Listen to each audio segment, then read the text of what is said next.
The information contained in this podcast is an expression of opinion and does not constitute investment advice. This is the Gold Money Podcast with Dominic Frisby, keeping you up to date with expert opinion on precious metals and the markets.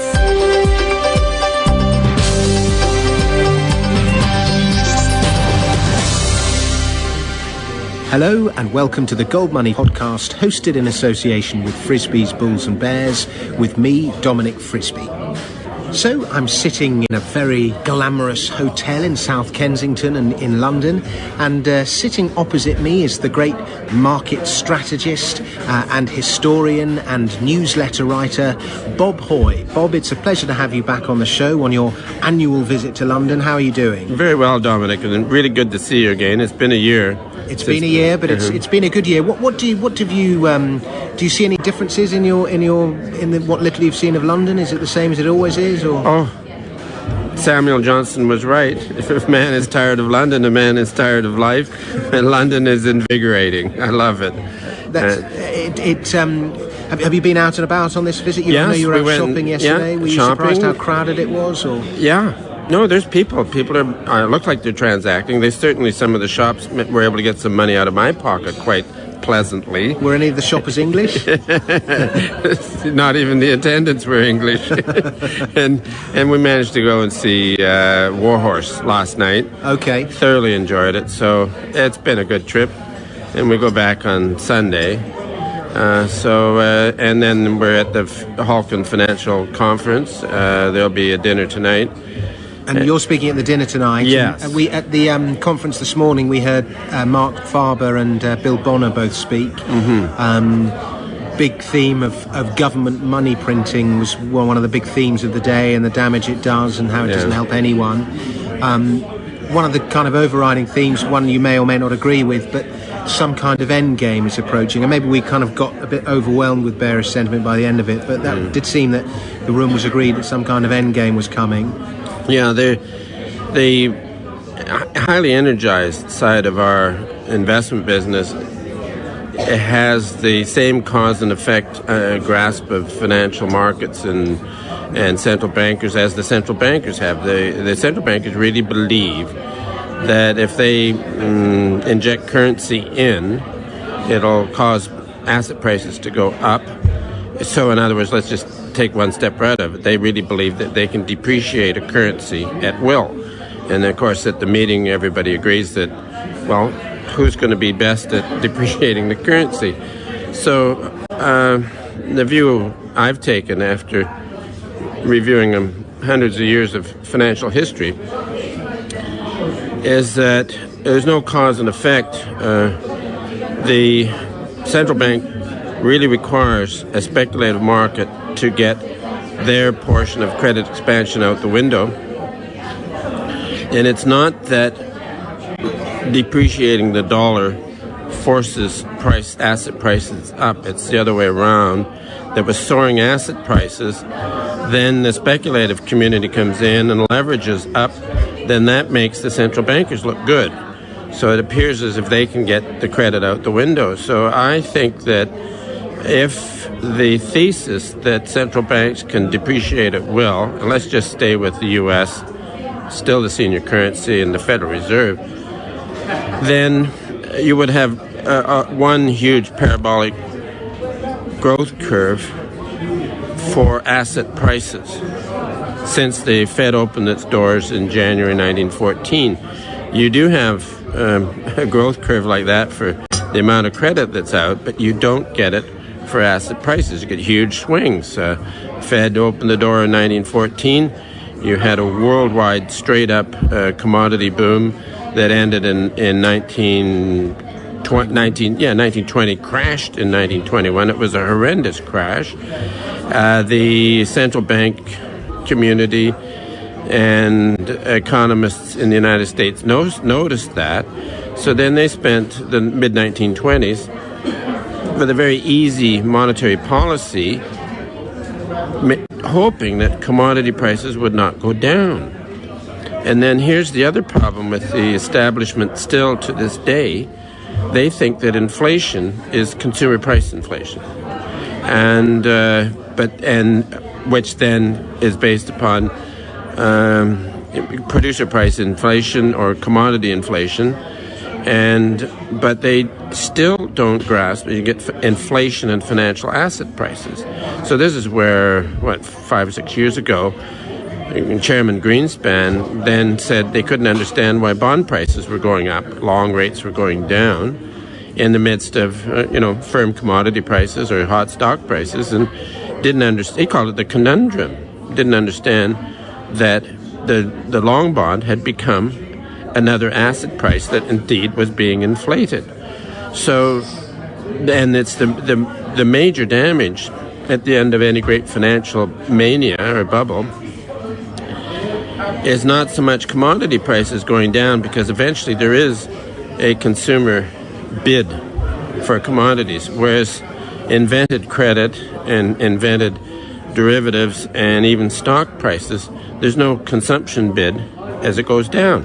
So this is why these things can crash so hugely as they did in 2007 and 2008, which is a good little thing to review to tell us where we are and where we might be going, because all of the great financial manias in the past, of the first one was the South Sea bubble in 1720, and as soon as the bubble was over, the stock market headed down, the economy slowed, and employment went up, and there was genuine hardship. So each of the bubbles since then, that was the feature. So on normal business cycles, and even the big blow-off of tech stocks in 2000, the stock market had a peak. A year later, the economy peaked and headed down. So the usual 12-month lead at tops from the stock market to the economy. But at the end of a real financial bubble, everything happens at once. So in 1929, the economy peaked in that August, and the stock market, of course, headed down in that September.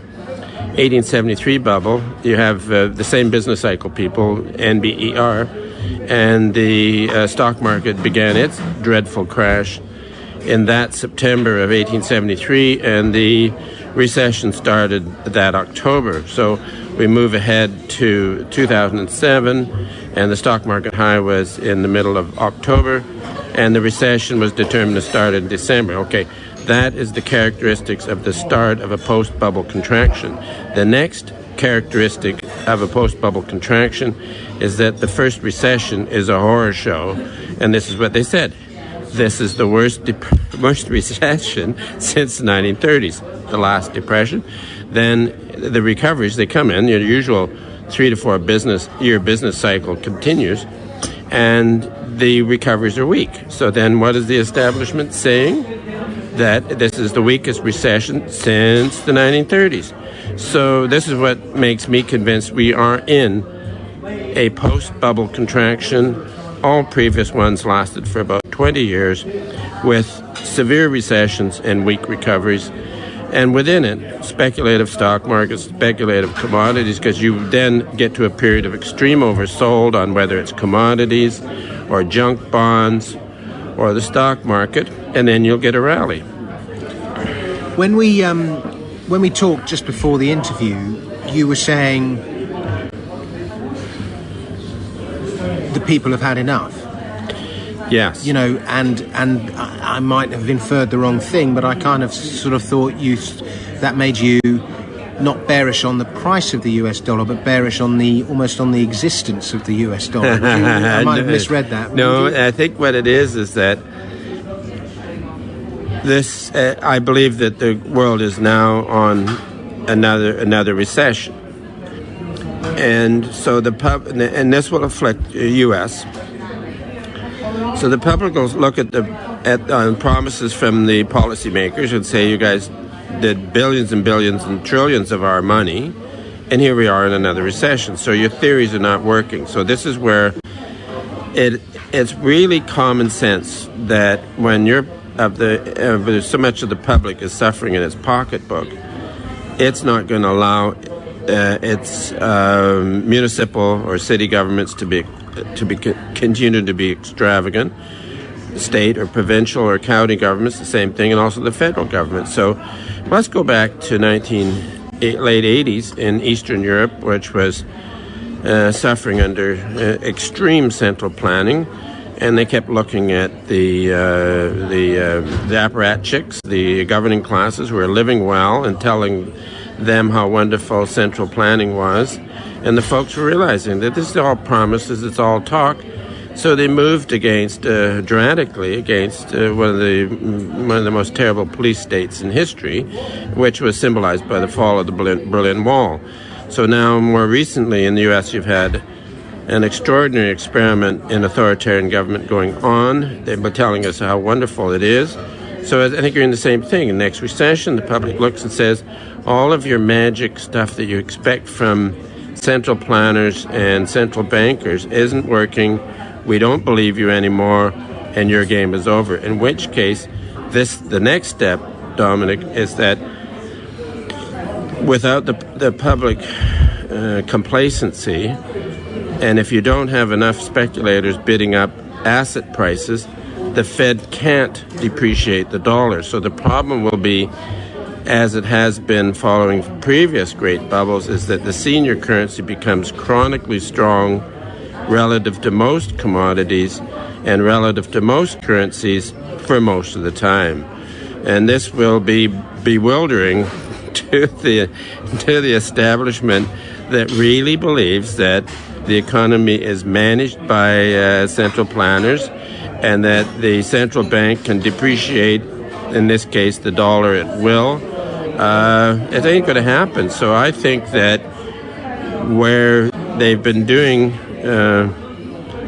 3 generations of economists and central bankers have done a lot of damage, but it's all built into the box now, and there's not much more they can do, and the public will realize it. And you've had, of course, now also generations and generations of Austrian economists who have been pointing out that what the Keynesian economists are doing is absolute idiocy. But then the Austrians have never had the ability, they've never had a forecasting model. And so it's going to happen somewhere. So this is where even some people who are speaking frequently these days around the world on financial matters and condemning central bankers are correct. But if they have the Austrian school leanings, they then don't have a forecasting model of when things are going to get really ugly. So this is where, if you have done a lot of work in historical financial markets, you can get a pretty good idea of when the problems will become severe enough that they overwhelm all the propaganda that the central bankers can come out with. So, and I think this is fairly close. You've had a tremendous surge in speculation during the summer months, right into the middle of September. You had the head of the European Central Bank promise to, what were they going to do? Goodness knows. But they were good promises. Yeah. Then on the... He promised a form of QE. Yeah. And then that was topped. He was going to buy various bonds. And then that's right. And then topped it off by Bernanke coming out on September 13th and saying that they were going to be buying 50 billion of mortgage-backed bonds out of the market each month. And you know what happened there? It was sort of in the market, but that gave the timing for the top, because if you looked at a number of commodities, a number of stock indexes, and even including junk bonds, all these set momentum and sentiment highs on about September 14th. We called it another great cluster cluck. And so then you want some confirmation of that. So the market then sold off a bit on a number of these games, and then more recently are rallying back up. But, I think the technical stuff within the stock market have been deteriorating, volume is diminishing, advanced declines, that sort of stuff. And you've also got here, we're going into a period of time when there can be disappointments in the market. So we've put some, let's call them lines in the sand, and one of them would be, we look at the VIX, that's the volatility on the S&P, and it has been in a pattern showing negative divergence against the stock market. And all we need on the VIX now is it did get above 15 and a half briefly, corrected back maybe 15, but if it gets above 1680, then that's made a trend change that will indicate that the volatility in the stock market is changing. The other one that we watch is the gold-silver ratio, and when it goes up, it begins to signal a problem pending in the market. And the problem, of course, is due to the fact that markets became extremely exuberant in the middle of September. So then on the gold-silver ratio, which is pretty close to 53 now, it was lower than that a few weeks ago, but it's been stair-stepping up a little bit. But you look at the chart, and if it gets fully through 53, say to touch 54, then that's another mark in the sand. And there's a few others, but I can't remember the numbers on them. Okay. But those two would be the lines in the sand where these two things happen, the VIX getting to 1680 and the gold-silver ratio getting through 53 would say, watch out, we're looking at the next credit crisis. Wow. Are we approaching the end of fiat money? Let's call it ending action. Fiat money the experiment has gone on for almost 100 years. And, well, no, more than 100 years now. And previous great similar experiments have occurred in the 3rd century in Rome, and then there was one in the 16th century. And it seems to take around 100 years or somewhat more for the bureaucrats to have destroyed the finances of the country.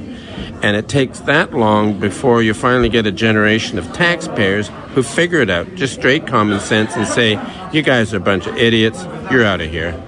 And I'm looking forward to it. You think we'll see it, I don't know, within 5 years or something? We could see it probably next year. Some serious signs that the public is... Look how fast it moved in 1988 and 89 in Eastern Europe against communist thugs. This is just against liberals with a bunch of propaganda. Okay, so now one of your big themes has been that the real price of gold rises during a post-bubble contraction, and therefore even our tiny little junior mining companies with their little deposits in wherever it is are going to all go to the moon. I'm paraphrasing you a little bit. I hope you'll forgive me for that.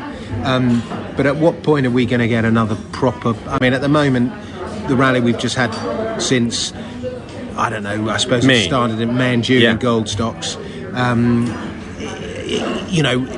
Is it the beginning of a new bull market, or is it a counter-trend bounce? It's not really clear. When are we going to get our full-on... Yeah. May was a disaster. When am I going to be rich? That's what I'm asking you. May ended a disaster because I guess we're about the only one that's got more than 100 years of history, daily trades for a gold stock index, which we used Homestake for way before that. Now it got down to, on a monthly RSI, the second worst oversold in 100 years in May.